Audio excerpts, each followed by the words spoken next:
Welcome to The Explainer. Okay, so a crisis hits your organization. What's the very first thing you do? Well, today we're going to dig into a handbook from the Swedish Emergency Management Agency to find that answer. Honestly, this is a playbook that every single leader needs to get their head around. All right, let's kick things off with a question. It sounds simple, but trust me, it's the key to, well, everything we're about to talk about. See, the gap between what actually happens in a crisis and how people perceive it, that's exactly where most crisis plans just fall apart. So let's unpack why that is. But before we go any further, we've got to make sure we're all on the same page, define our terms so we know what we're actually talking about. And we'll start with the big one. What even is a crisis? So, according to this handbook, a crisis is way more than just a bad day at the office, right? We're talking about a major event that affects a ton of people and huge parts of society. Think about things like natural disasters, or maybe a massive power outage, or even a coordinated cyber attack. These are those situations where everything is moving at 100 miles an hour, you've got multiple agencies trying to coordinate, and you are forced to make massive decisions under some serious pressure. Okay, so with that in mind, crisis communication isn't just, firing off a press release and calling it a day. It's more like a constant two-way conversation.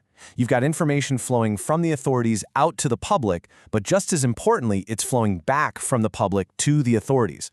And this happens between everyone involved, before, during, and even long after the crisis itself is over. Now here's where it gets really interesting. The actual event? That's only one part of the challenge. There's another part, and you could argue it's even more important. And that is how the whole thing is perceived. This quote right here, this is everything. The truth lies with the receiver. This is the #1 reason crisis communication just goes wrong. An organization can think it's doing a perfect job, based on its own internal view. But if the public sees it completely differently, well then every single message is just going to miss the mark. You absolutely have to start from where they are, from what they're worried about and what they're asking. And this really breaks it down for us. You've got three things going on. There's what actually happened, then there's how organizations are responding to it, and then, and this is the crucial part, there's the public's picture of the crisis, which is formed by looking at those first two things.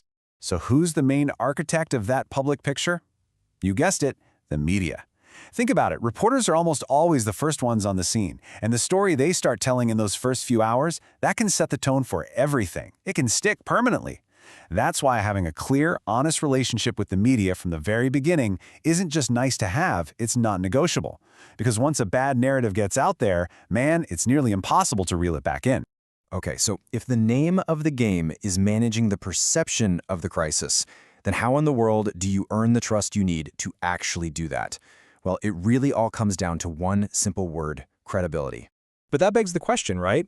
Where does that credibility even come from? Is it something you can just, magic up out of thin air when disaster strikes? And the answer is a hard no. Here's the most crucial point. You absolutely cannot build trust in the middle of a disaster. It has to already be there. The best way to think about it is that credibility is like a bank account. You spend years making small deposits through honest, consistent, trustworthy actions so that when things go south, you actually have something in that account to withdraw. So how do you build that trust account? Well, it rests on 4 key pillars. First, you've got to be credible. That means being open, honest, and just plain competent. Second, you need transparency. Be clear about what's going on, even if that means admitting you don't have all the answers yet. Third, be accessible. You need to have real systems in place for a dialogue with the public and the media. And finally, expertise. Every single interaction has to show professionalism and respect. All right, let's bring this all home in our final section and see how it all fits together. Because look, knowing all this theory is one thing, but actually being able to do it when the pressure is on, that's a whole different ballgame. And really, this quote from the Director General says it all. Practice, practice, and even more practice. This is the ultimate takeaway. Communicating well during a crisis, it isn't magic. It's pure muscle memory. And it's built through relentless, tough practice. There's that old saying, when the pressure's on, you don't rise to the occasion, you sink to the level of your training. So the real question isn't, hey, do you know what to do? It's, have you practiced enough so you can actually do it when it counts?